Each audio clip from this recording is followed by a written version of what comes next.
Jika tadi kita membicarakan tentang interaksi obat yang terjadi di usus dan empedu, dan kita sudah membicarakan yang di organ lambung dan usus, sekarang kita belajar interaksi obat yang terjadi di pembuluh darah. Ya, di pembuluh darah. Nah, pembuluh darah, ingat, darah itu terdiri dari dua, yaitu keping darah dan plasma darah atau serum. Nah, apa yang ada dalam keping darah? Nah, di sini baru ada eritrosit, leukosit, platelet. Nah, yang ada dalam serum itu misalnya sebagian besar adalah air, ada protein, albumin. Nih, ada glukosa, ada mineral, nah, dan yang lainnya. Nah, untuk pada distribusi yang paling berperan adalah ini, albumin, distribusi. Nah, obat dia yang aktif itu adalah bentuk bebas. Artinya dia tidak terikat albumin. Nih ya, tadi ini kan kita bicara tentang distribusi.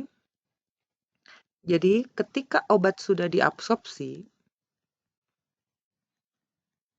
dia akan dibawa ke darah.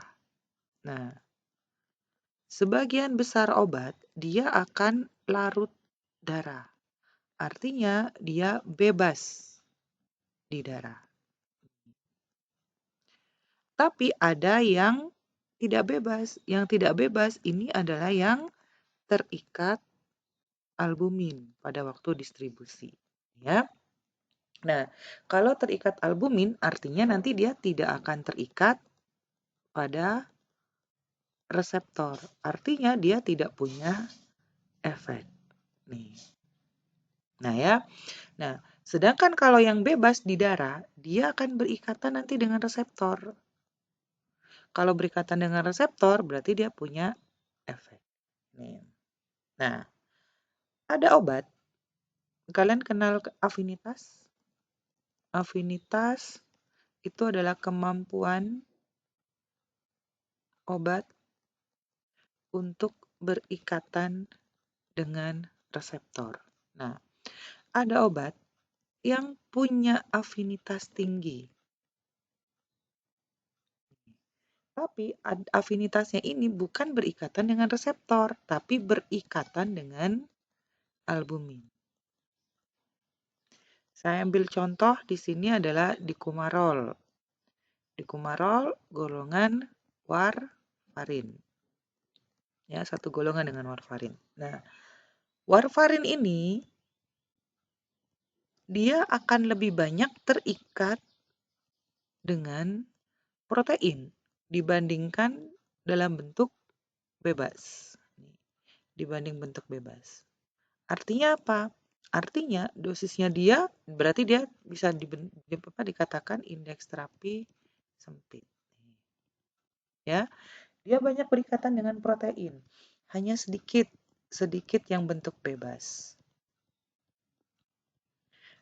Dan dia afinitas terhadap proteinnya tinggi. Nah, apa yang terjadi jika warfarin? Misalnya, saya tetap ya, tambahkan obatnya sama aja, glibenclamid. Apa yang terjadi? Yang terjadi adalah warfarin, sebelum warfarin,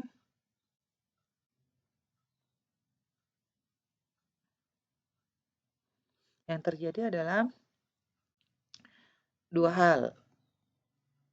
Ya, yang pertama, Yang pertama yang terjadi adalah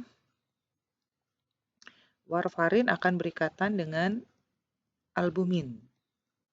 Yang kedua adalah glibenclamid berikatan dengan albumin. Ini yang pada saat normal terjadi. Keduanya berikatan dengan albumin. Tapi karena warfarin, misalnya di sini ikatannya adalah 100. Di sini ikatannya adalah 100. Nah, oke. Biar mudah saya ini dulu.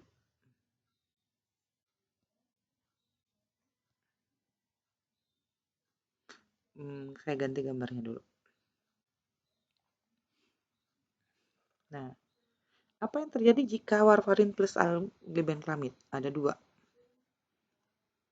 Pada warfarin sendiri, warfarin plus albumin. Di sini nanti ada warfarin bebas yang nanti berikatan dengan reseptor. Di sini ada warfarin plus ada glibenclamid plus albumin. Dan ada nanti glibenclamid bebas yang akan berikatan dengan reseptor. Nah, misalnya di sini 50 dari 100% warfarin. Glibenclamid 100%, 50. Karena warfarin afinitas terhadap albuminnya sangat tinggi, jadi nanti dia akan memisah sini ikatan glibenclamid dan albumin. Jadi nanti yang ikatan glibenclamid dan albumin hanya 25 dan glibenclamid bebas tinggal 25. Albumin bebas dia 25. Nah, albumin nanti berikatan dengan warfarin bebas karena warfarin lebih suka berikatan dengan albumin daripada dengan reseptor. Jadi nanti di sini albumin dan warfarin menjadi 75. Di sini menjadi 25. Di sini menjadi 25. Nah, yang ini menjadi 75.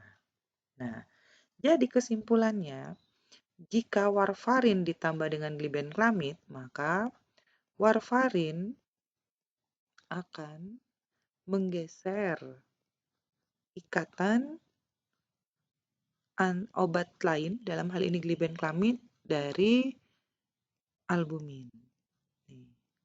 Sehingga bentuk bebas glibenclamid akan meningkat. Jumlah glibenclamid yang berikatan dengan reseptor akan meningkat. Efek glibenclamid akan meningkat, yaitu terjadi hipoglikemia. Nah, ini ya.